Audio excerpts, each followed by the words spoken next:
sa mga patuloy na sumusuporta. Maraming salamat sa mga nag-subscribe. Sa mga hindi pa nag-subscribe ay pwede kayong mag-click ng subscribe button dito sa baba para ma-notify kayo sa mga susunod kong pang video. So sa araw na to, ang gagawin natin ay ang lulutuin natin ay lomo.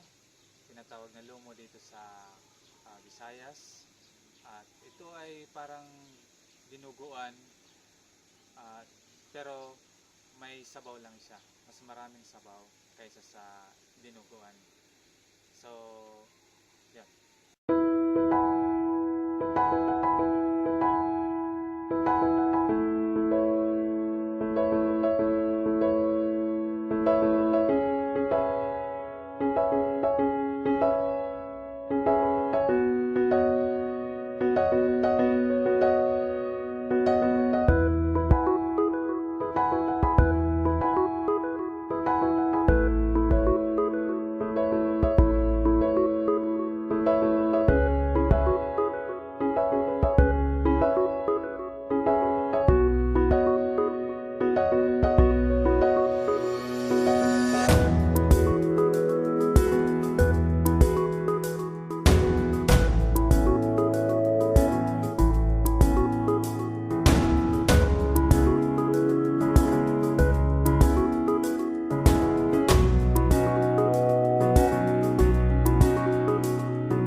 Ito na po yung niluto natin na lomo, tawag dito sa Visayas.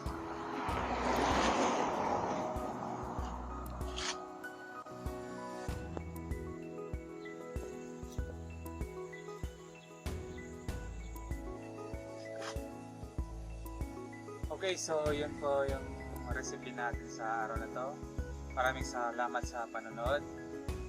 Maraming salamat sa mga nag-subscribe at sa mga nagustuhan yung video ay pwede nyo i-click yung thumbs up at saka pwede rin kayo mag-subscribe para ma-notify kayo sa mga susunod ng video. Okay, so thank you again and until the next video.